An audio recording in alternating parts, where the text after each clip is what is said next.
Dear student, good morning. हम solution की revision कर रहे थे और आज की डेट में जो हमारा लास्ट कल की डेट में मैंने आपको एक टॉपिक बताया था, आपको ध्यान होगा, मैंने आपको वेंट्स हॉफ फैक्टर के बारे में बताया था।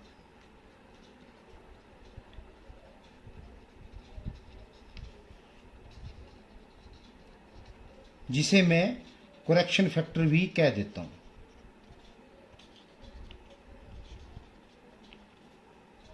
ये कल की डेट का हमारा टॉपिक था। मैंने इसके बारे में सिंपल सा आपको बताया था कि जो आपका वेंट ऑफ फैक्टर है उसे हम आई से डिनोट करते हैं और जो हमारा वेंट ऑफ फैक्टर है उसे हम करेक्शन फैक्टर भी कह देते हैं। इसके बाद मैंने आपको बड़ी छोटी सी बात बताई थी कि जो आपका वेंट ऑफ फैक्टर या जो करेक्शन फैक्टर है जिसको हम आई से रिप्रेजेंट करते हैं, जनरली ये कॉलिगेटिव प्रॉपर्टी और मॉलिक्यूलर वेट, जनरली ये कॉलिगेटिव प्रॉपर्टी के रूप में एक प्रकार की आपकी रेशियो होती है कि कितनी ऑब्जर्व कॉलिगेटिव प्रॉपर्टी है और कितनी नॉर्मल कॉलिगेटिव प्रॉपर्टी है। मॉलिक्यूलर के मास में ये रिवाइज्ड हो जाती है क्योंकि जो आपका कॉलिगेटिव प्रॉपर्टी होता है वो inversely proportional to molecular mass हो जाता है। तो यानी मैं जनरली बात करूं कि आई की वैल्यू क्या है कि in terms of colligative property ये आपका आई है, ये आपकी क्या हो जाती है, observed colligative property divide by आपका क्या आ जाता है, नॉर्मल कॉलिगेटिव प्रॉपर्टी आ जाता है। और जो आपकी कॉलिगेटिव प्रॉपर्टी है वो inversely proportional to molecular mass है, तो उस केस में हमारे पास नॉर्मल मॉलिक्यूलर मास या मॉलिक्यूलर वेट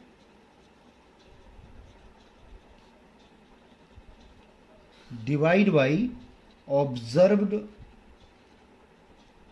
मॉलिक्यूलर मास का रेशियो होता है। तो ये बेसिक था। इसके बारे में कल की डेट में मैंने आपको बड़ा सिंपल सा ब्रीफ करके बताया था।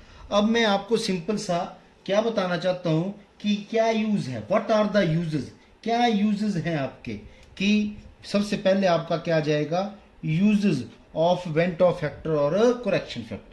तो सबसे जो पहला यूज है आज की डेट में, पार्ट 1 ही स्टडी करेंगे इसका, कि कैसे हम in the calculation of degree of association, हम कैसे जो है डिग्री ऑफ एसोसिएशन को हम किसके अंदर, जो आपका वेंट ऑफ फैक्टर है उसकी सहायता से कैसे हम जो आपका सॉल्यूशन है उसके अंदर कितने नंबर ऑफ मोल्स उसके साथ ऐड हो जा रहे हैं, उसको हम डिग्री ऑफ एसोसिएशन भी बोलते हैं। समटाइम इसको हमने जब आगे पढ़ेंगे तो इसको डिग्री ऑफ डिसोसिएशन को भी पढ़ेंगे। तो सिंपल सा आज की डेट में कि कैसे हम डिग्री ऑफ एसोसिएशन को क्या करते हैं, कैलकुलेट करते हैं वेंट ऑफ फैक्टर या करेक्शन फैक्टर की सहायता से, वो हमने आज की डेट में टॉपिक पढ़ना है। ठीक है जी। तो इसके लिए हम सिंपल सा क्या बोल देते हैं, थोड़ा मैं डेफिनेशन बता देता हूं। जो आपका degree of association of a substance is defined as the fraction of total molecules of the substance which exist as आपका क्या है, एसोसिएटेड मॉलिक्यूल। यानी सिंपल सा कहने का मतलब क्या है कि ये कोई अगर ये कोई एक सब्सटेंस है, जब आपने इसको किसके अंदर किया, पानी के अंदर ऐड किया, और उसके जो आपके सॉल्यूट के जो मॉलिक्यूल्स थे वो किसके सॉल्वेंट के मॉलिक्यूल के साथ क्या कितने ऐड हुए, तो वो ये आपका A इंटू एन, यानी कितना उसके अंदर डिग्री ऑफ एसोसिएशन उसके अंदर क्या हुआ, एडअप हुआ। तो वो जो उसको हम कैसे कैलकुलेट करेंगे, ये हमारा सिंपल सा टॉपिक है। तो इसको स्टार्ट करने के लिए सबसे पहले मैं ये कर लेता हूं कि कंसीडर कि 1 mole of a substance a, ठीक है जी, रिप्रेजेंटेड बाय ये general formula a, dissolve in a particular solvent, किसी एक सॉल्वेंट में इसको डिसॉल्व करते हैं। अच्छा, suppose that the number of particle in 1 mole of substance by n, कि मान लो कि एक मॉलिक्यूल्स के जो आपका जनरली जो आपका सॉल्यूट होगा उसका कोई ना कोई वैल्यू होगी, उसको हम मान लेते हैं कि उसके अंदर एन नंबर ऑफ मोल्स थे। ठीक है जी। अब जो बोलता है सपोज, आगे बोलता है जब वो वाटर के साथ मिक्स किया तो सपोज मान लेते हैं कि जो है A N number of molecules के साथ क्या हो जाते हैं, एसोसिएट हो जाते हैं। और हमें सिंपल सा जो हमारी अल्फा है उसे हम क्या बोल देते हैं, डिग्री ऑफ एसोसिएशन बोल देते हैं। तो हमारे पास इसको स्टार्ट करने के लिए थोड़ा सिंपल सा मेथड है कि इन इनिशियल स्टार्टिंग में क्या था, नंबर ऑफ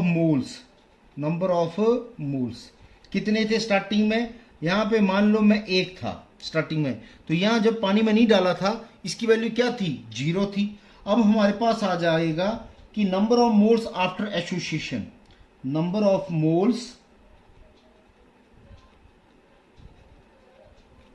आफ्टर एसोसिएशन, कि कितने मॉलिक्यूल जब हमने सॉल्यूट को सॉल्वेंट के अंदर डाला तो सॉल्वेंट के सॉल्यूट के कितने मॉलिक्यूल सॉल्वेंट के साथ क्या हो गए, एसोसिएट हो गए। तो वो हमारे पास क्या आ जाएगा, अगर अल्फा जो है वो डिग्री ऑफ एसोसिएशन है, तो अल्फा अगर डिग्री ऑफ एसोसिएशन है तो हमारे पास इसकी वैल्यू क्या आ जाएगी, ये 1 माइनस अल्फा हो जाएगा, और इसकी वैल्यू क्या आ जाएगी, अल्फा बाई एन। कितने नंबर ऑफ मॉलिक्यूल्स के अंदर क्या हुए, एसोसिएट हुए, that is the total number of. तो लास्ट में क्या आ जाएगा, total number of moles after association, after association क्या आ जाएगा हमारे पास, स्टार्टिंग में क्या था 1 माइनस अल्फा, ठीक है जी, ये आ गया प्लस अल्फा वाई एन आ जाएगा। टोटल कितना हुआ, ये आपका 1 माइनस अल्फा इंटू अल्फा 1, ये हमारा क्या हुआ, टोटल नंबर ऑफ मोल्स हो गए कितने, आफ्टर एसोसिएशन में। अब हमने इस वैल्यू को क्या करना है, कैलकुलेट करना है। तो बोलता है normal behaviour there is a no association, the number of molecule should be 1, normal होगा तो क्या होगा, 1 होगा।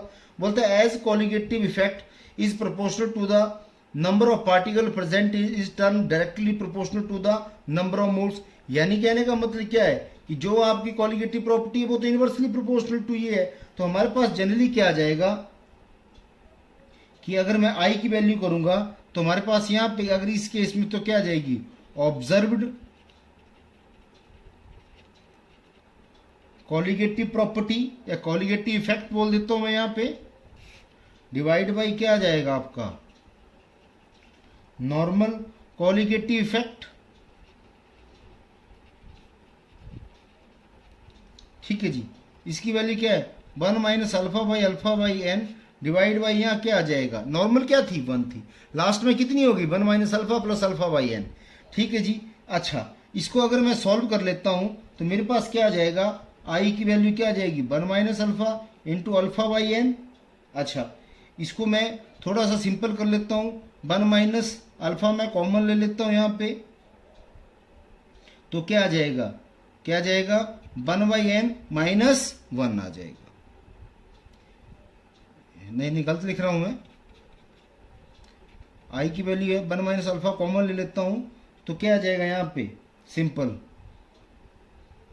1 माइनस 1 बाई एन आ जाएगा, ठीक है जी। यहाँ थोड़ा मैंने गलत कर दिया था।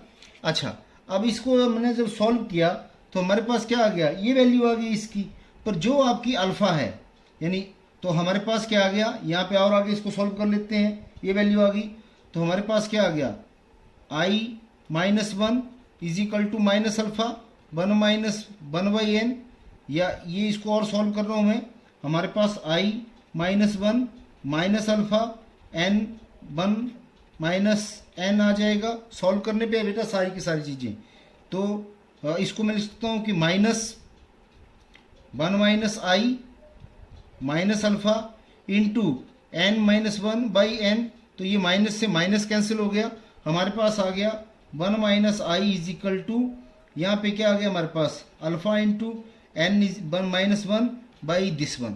अगर मैं सिंपल सा अगर मैं इसकी यहाँ पे अल्फा की वैल्यू को कैलकुलेट करूँ तो अल्फा की वैल्यू क्या आ जाएगी यहाँ पे 1 माइनस आई, ये ऊपर चला जाएगा n is equal to n minus 1।